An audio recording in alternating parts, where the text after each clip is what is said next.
Welcome back to, I think it's now part 3 of our server transfer series. There's one more step we have to take in the SQL Server installation, and that is to get the Microsoft SQL Server reporting services. So I've already downloaded that from the Microsoft website, so we'll go ahead and install it.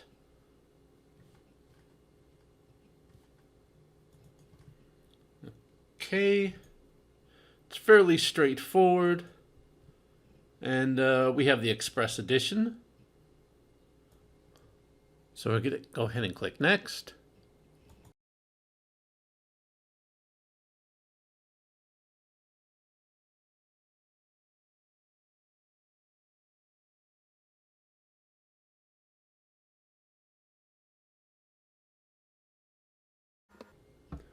Now it's done. We're going to go ahead, we're going to reboot, and then we're going to run the report server configuration manager. Now we've restarted, and we're going to run the configuration manager.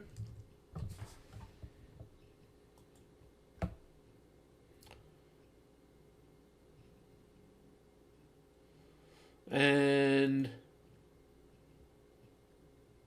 here's the server name. We're going to go ahead and connect. And we see that the service has started. And that's that. Okay, so now we've got everything configured, and we're ready to actually do the restoration of the database and website. Now, we'll start with the database. Now, I had to make a little bit of a change. The database backup was very large to copy over in this case. We're dealing with a very large database. And when we did get it over here, because the version of SQL Server was different on the source and destination, the backup file would not restore. So we're going to have to do this a little bit differently. We're going to have to do this using database scripts. And I split these up into smaller scripts just so they would transfer easier, because we weren't going to restore from a 1.5 gigabyte text file. It just wouldn't be efficient. So it's going to take a little longer, but we're going to restore the tables. We got the tables, and basically if we open up one of these in a text editor, you can see, I mean, they're basically, if you're not familiar with SQL, this may not make much sense, but basically what we're doing is simply recreating the tables on this side. So what we're going to have to do is we're going to have to go into SQL Server, or the SQL Server Manager, and we're going to connect, and we're going to have to create the database. In fact, if we had to run the full, we may actually have run into issues with files already existing, having to overwrite files. So this actually, in a way, this allows us to create, make sure that the data paths are good, that we're not trying to overwrite anything. So that's fine. We'll just keep the same name and everything, just to keep things simple. Now, what I'm going to do is we're going to start recreating these objects.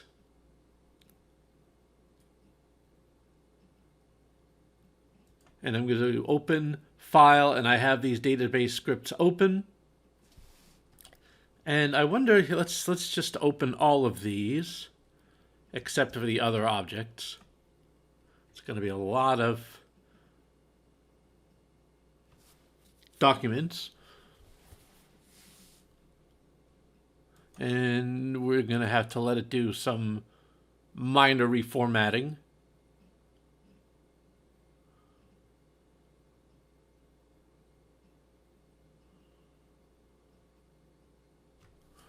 Okay, so there's another one.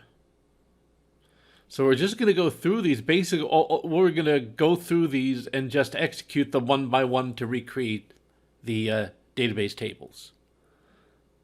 So this only created one row. We're going to close it. We're going to run this one.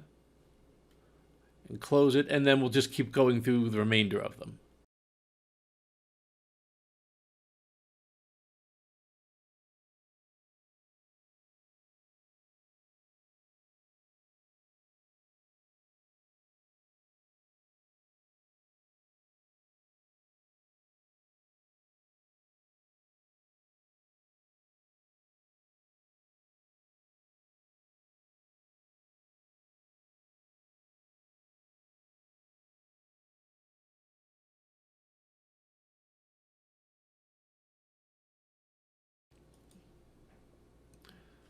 Okay, so now all the tables are restored, and we have one more. We have the other object, so we'll go to that file. This is going to be the stored procedures and triggers and functions and views and all that. Okay, so now all the objects have been restored, and we'll go ahead and close SQL Server. Now we have the website, so we're just going to copy this over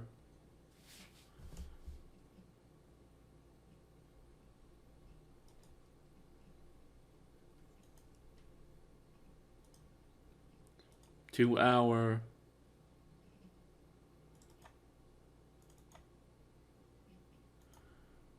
and let's make a new folder. I got to check the name of the folder. We're going to give it the name of the site. And I think we need to copy all of this up into that folder.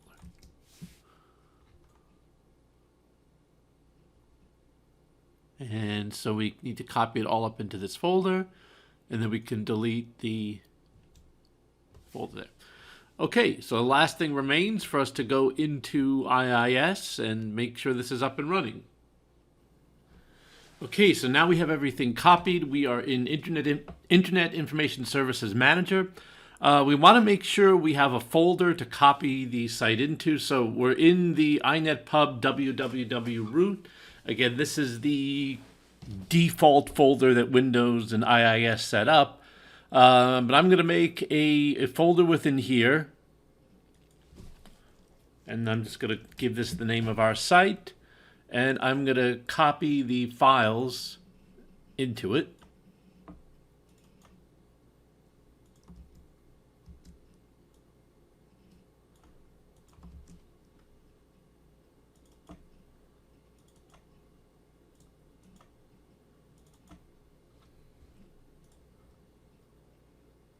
Okay, so there goes that. Now let's go back into IIS. Now there's a few things we have to do in order to set this up properly. So what we have to do is we have to create what's called an application pool. So we're going to go up here to where it says application pool. We're going to click add application pool, and we're just going to give it a name, and we're just going to type in the name. I'm just going to just call it that. Want to make sure we don't interfere with any existing websites. So we'll call it, we'll just append a 2 to the end of it. Okay, so now we're going to go to, we're ready to add the website. So we're going to add website over here. Now, what we're going to do here is we're going to give the site kind of a friendly name, right? And let's select the application pool that we just created. Okay, the physical path, and this is going to be where we just copy the files to. But that's the C, inetpub, www root, and there's a place where we copied everything. So that's going to be over there. Now, we're going to leave the host name blank for now. And what we're going to do is we're going to get a message because we have or may have, in this case, multiple sites. on the same server, and they're saying, well, port 80 is what websites use to communicate with each other. Well, you can't. You're going to have multiple sites both listening to port 80, so we need to be careful how we configure this. So I'm going to say yes. We're going to add the duplicate binding. So what we're going to do then is we're going to go through afterwards. We're going to do edit bindings. Let me just do this again, just in case. So we're going to do edit bindings. Click on our site and edit. Now we can put in a host name.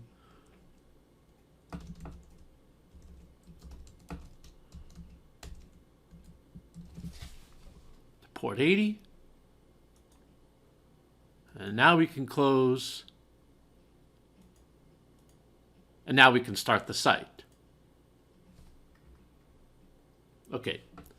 So we're not done yet. We still have to look at the domain name server, because right now the internet has there's this site that we just set up, but the internet has no idea it exists. So we need to set something up on our domain server, which we have here. So we're going to go into DNS Manager. Let's minimize this.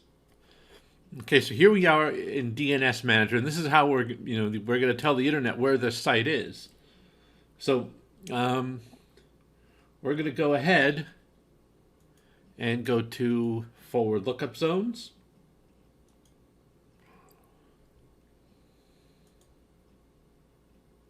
I'm going to make a lookup zone.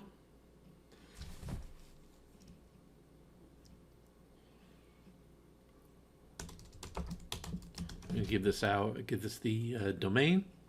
Okay, so now that we have the forward lookup zone created, we're going to right click on this. We're going to say new host. Oops, I spelled this wrong. Yep, we go. Now we're going to put the IP address, and we're going to put the IP address of our server here, which was 74.